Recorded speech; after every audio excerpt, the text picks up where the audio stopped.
Good morning YouTube, how you doing today? Today we're going to be working on the carburetors for my 1985 Suzuki Intruder.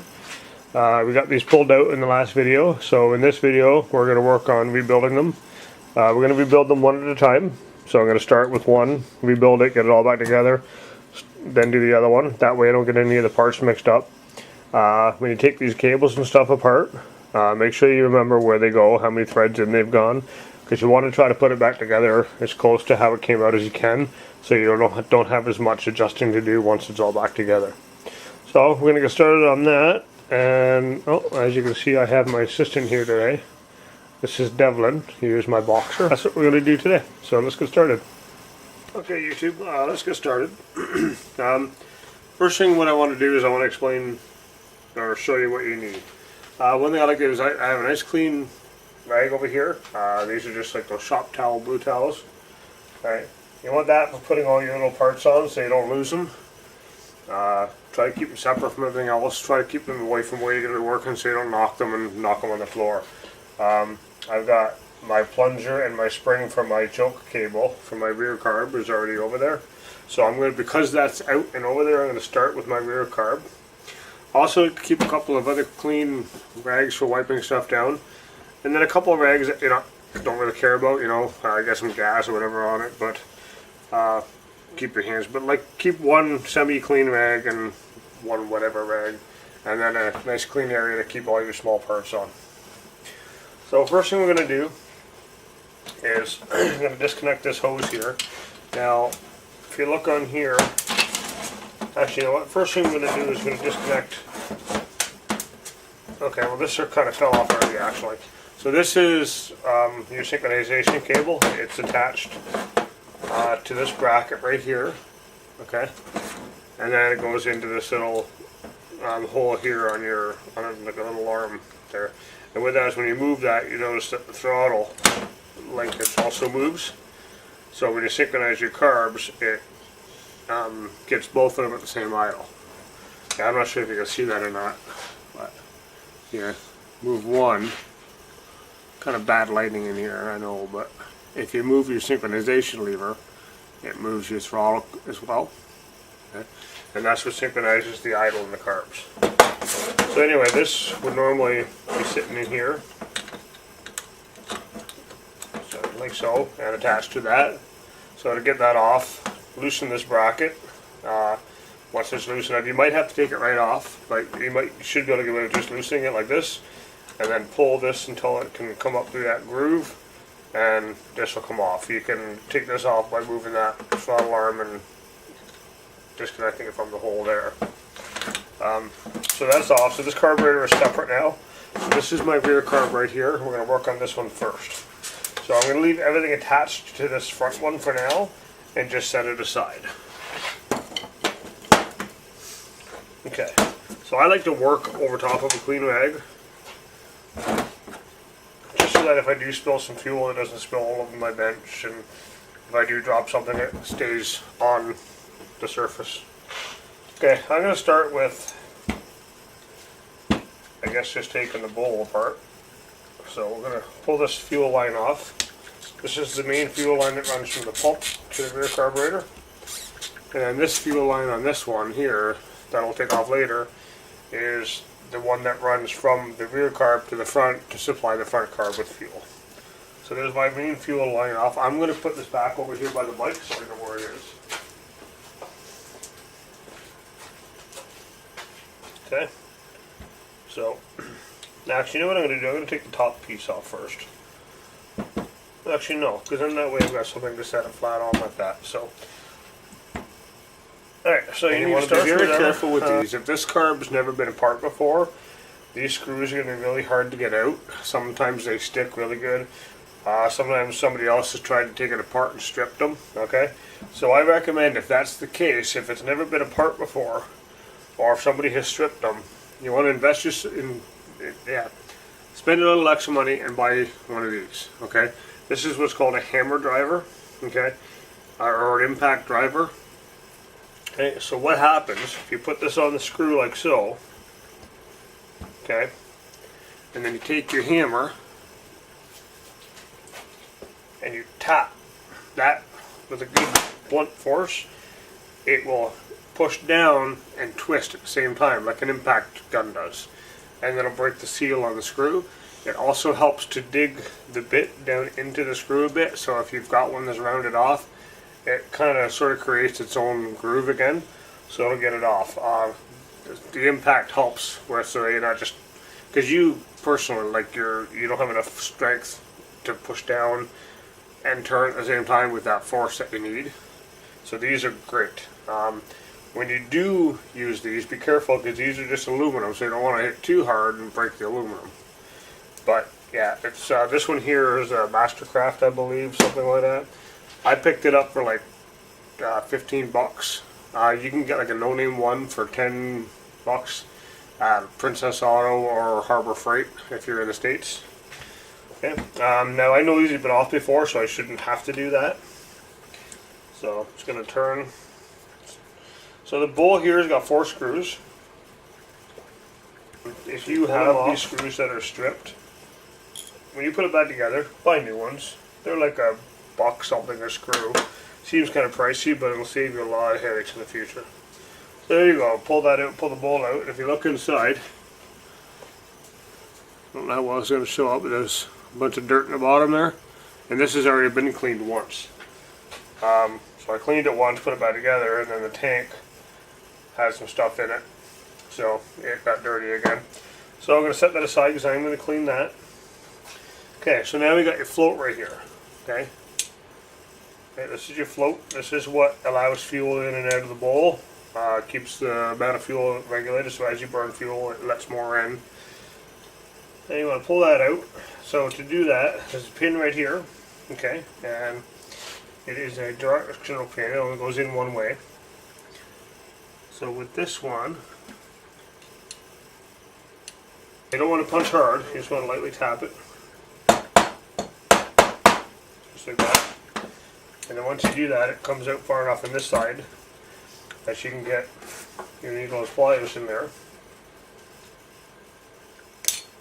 And that should just pop out. So set that pin aside. Okay, now very carefully lift this up, because attached to this you have a little needle float, or needle plunger. Okay, pull that off. Okay, now first thing you want to do with this is you want to check this little thing. If you look up here, it's got a little tab right there. Oh, my finger's covering it. Little plunger thing on the top there by the spring. Just take something small, like a small screwdriver. Small flathead screwdriver. I got one of those little pocket ones. Okay, and just very gently push down on that and make sure that springs back up. Okay, so it comes down, springs up. That's nice and free and clear. Okay, set that aside. Okay, now you can take your bowl and you set that aside.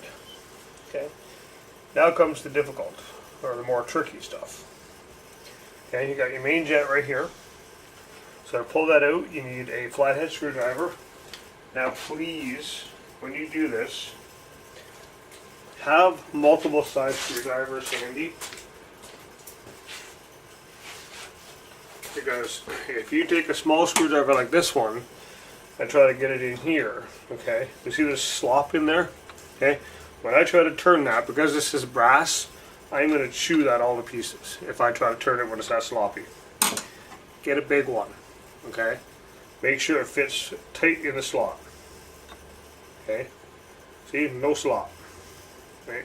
It's stiff in there, and it goes completely across the entire jet. That's what you want. You don't want one like this that has slop in it but only goes part way across, because there's a little hole here and you're going to wind up tearing all that up.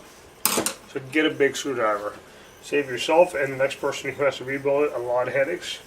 Okay, push down with a little bit of force and turn.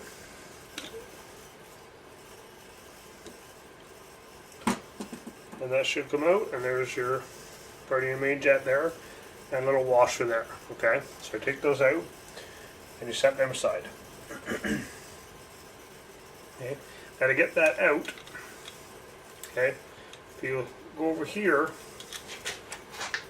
and you lift up inside here, if you look, there's that little plunger there. Okay, You lift that up, and if you look in there, you can see,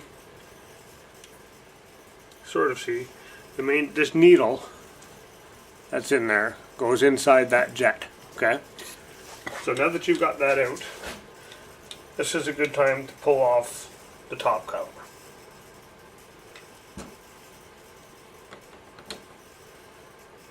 Okay, now you'll notice on my top cover, okay, I got 3 screws the same, then 1 different. The reason this one's different is there's supposed to be a bracket that goes on here, which is missing, but it's never used anyway. It's put on there in the factory to hold cables or hoses out of the way or in a certain spot. But when these things get taken apart and rebuilt, a lot of people don't put them back on. Now you want to hold this cap down when you take out these screws, because there's a spring in there that's going to pop up as soon as you take that screw, the last screw out.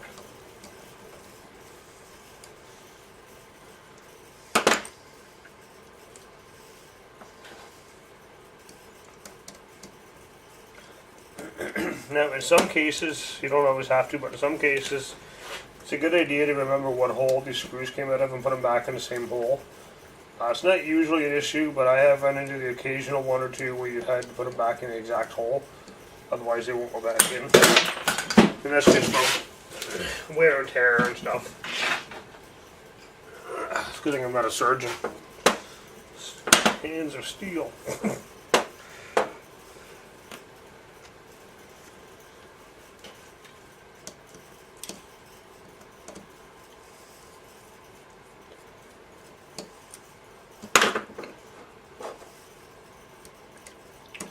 Okay, so I'm about to pull the last screw out. Again, make sure you hold the cap with your thumb or your finger. Okay, and then when you pull this off, see that big spring there? Alright, that's why you gotta hold on to it. So I just put these screws back in here. This doesn't have to be rebuilt or anything, that's just sets aside. So that way you know the screws that are on there are for the bowl, those screws are for the cap. Pull your spring out. Now be very careful with this. This diaphragm here is very delicate. Okay, you don't want to get you don't want to get any carb cleaner or anything on there. You want to keep that kind of away from everything else and safe.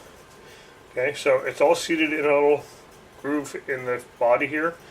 So very carefully try to find a spot where you can get underneath it. Usually there's a little tab right here. Yeah, there we go. See, and then you very carefully pull it up out of that groove. Now, with older ones or ones that haven't been rebuilt in a while, that's going to be really stuck in there. You want to be careful. You do not want to tear that diaphragm. If you do, you got to replace it, and they're not cheap. Okay. Okay, so that's out. And I'm going to set that aside. Again, set it somewhere where it's not going to get carb cleaner and stuff on it.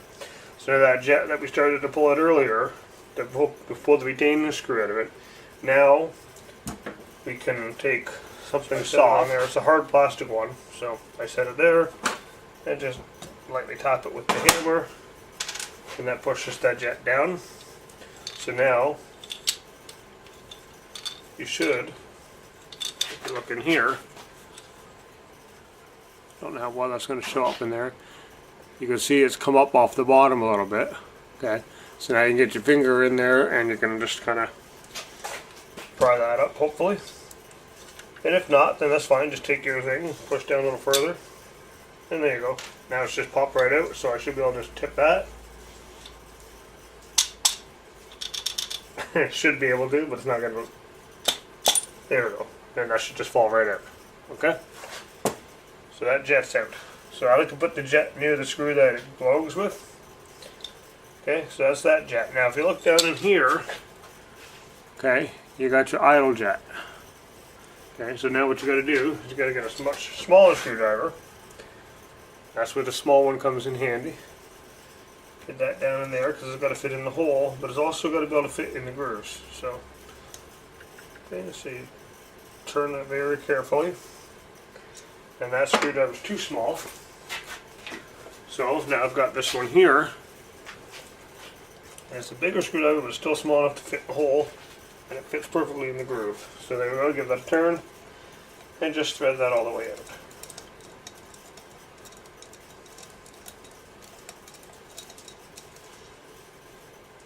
Okay, and once that's threaded out, you should be able to tip upside down and it should fall out. Okay, and you set that aside.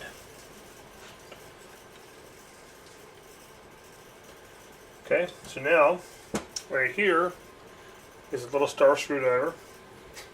Okay, so I pull that screw out, and that'll pull out where your needle float went. And underneath there is a screen. So you want to pull that out and clean that too. Now, if you have to replace your needle jet on this carburetor anyway, you have to replace both the housing, like the seat, and the needle itself together. Okay, so once you pull that out, now it'll screw out. That's just a retaining screw, and then this should just wiggle out. Might be a bit sticky, but it will come eventually. Patience. There we go. Now, I'm going to give you a quick tip because I learned this the hard way. There's a little O-ring right there. Okay? Do not soak that in brake or carburetor cleaner. It'll swell up and then it'll never seal properly again. So if you have to soak this, which you shouldn't have to, because I can look down in it, it's fairly clean, so I don't even have to clean it with anything, there's nothing in it. Now if I had to though, take that O-ring off and before you soak it in carb cleaner. So I'm just going to set this aside here because I don't have to do anything with it. Okay, and that is the main components of the carburetor are now removed. So this here is just a, it's not sure if there's a way to get that out, I don't believe so. I think that's embedded in the carburetor. So that's just something you have to spray with carb cleaner and blow it out with air. Okay. It is a bit dirty in there, so. Okay, so that's pretty much the majority of what you got to take apart. So now, all you got to do is you clean all these parts individually. Like take your needle, see your main jet's got all these holes in it, so you want to make sure they're all clean and free. Don't poke them with anything if you can help it. If you have to, try to find something. Some people like to use torch tip cleaners. If you do that, don't file, just poke. If you file it, you're going to enlarge the hole and then it won't run properly.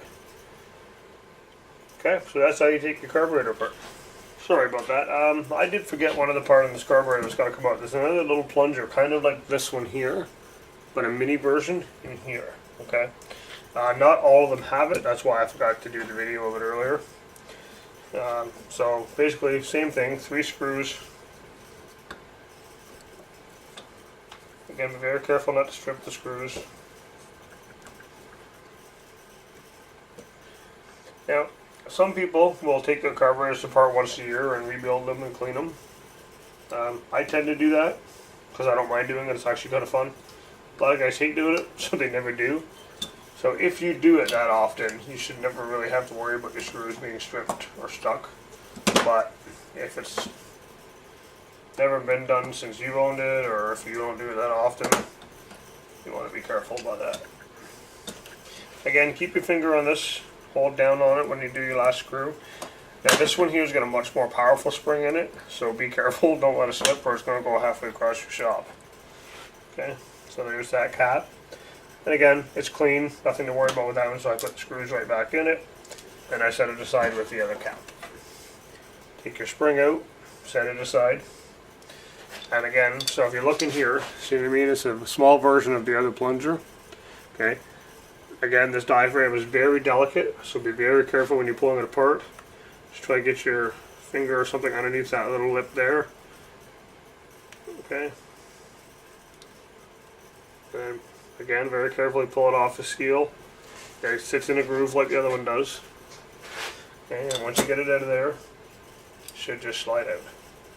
And set it aside. And then if you look down the side, you can see there's a little bit of dirt and stuff in there, so you got to clean that out. Okay. And now right here, this screw here, okay, is your synchronization screw. So you're going to pull that out and you put your synchronization tool in there. And then there's another one on the front carb as well, and that's how you synchronize. That's your inlet. So that gives you your air vacuum and stuff. So that's how you resync your carbs.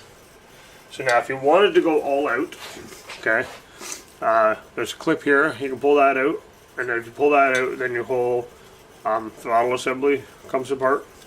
Not necessary for cleaning. If it sticks, then you might want to do it.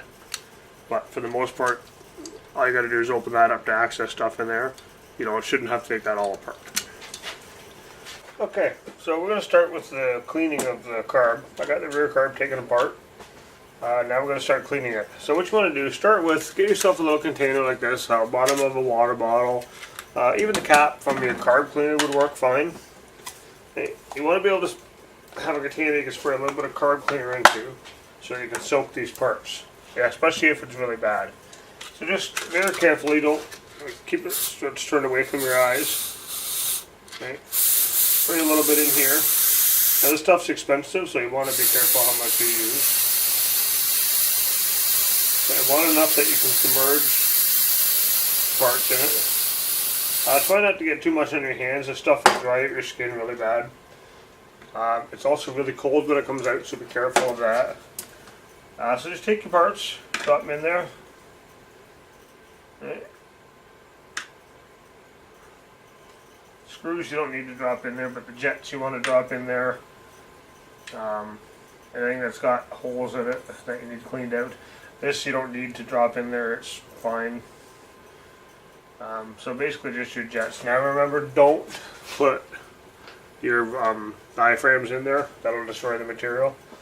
So just your jets. So you throw your jets in there, right, just like that. You swish them around a little bit, let them soak for a bit. In the meantime, you grab your little straw here on your carb cleaner. Now what you want to do is, now make sure you're wearing safety glasses when you do this. You don't want to get the stuff in your eye if it splashes back and gets in your eye. So safety glasses. If you don't have safety glasses, sunglasses, anything, I like to personally use a face shield a lot of the time. I'm not going to for this one, but a lot of the time doing stuff like this, I will wear a face shield. So you want to spray in all the holes here. And let me do it this way so you can see it. Spray in all the holes that your jets come out of. Spray right through, clean them right out.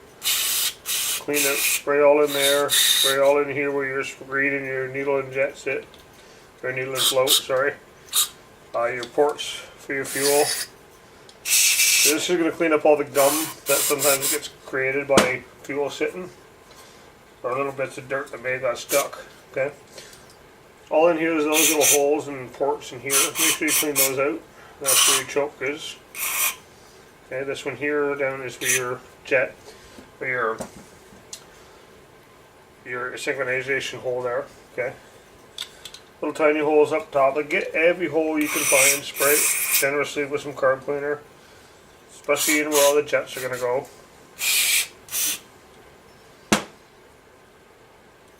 Okay, anything you see that might be stuck, you know, rub it with your finger or with a rag, clean it off.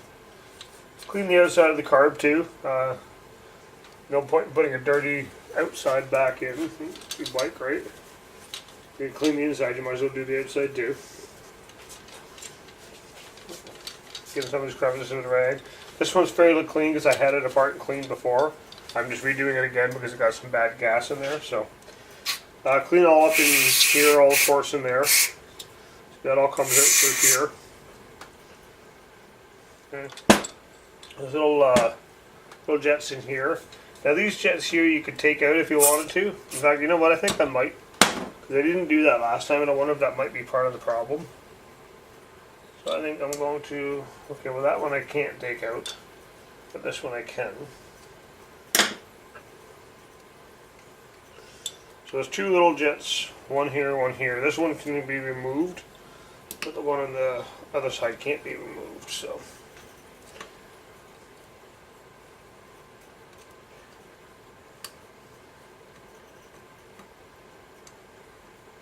Now again, you want to be careful when you're removing stuff like this. You don't want to strip the little slots that the screwdriver goes in. You don't want to lose them, so set them aside where you're not going to lose them. That one I'm going to be putting right back in. I just want to... So that goes into your idler jet. Okay.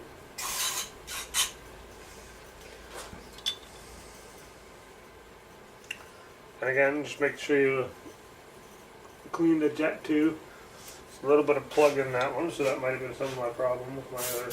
Oh, there we go.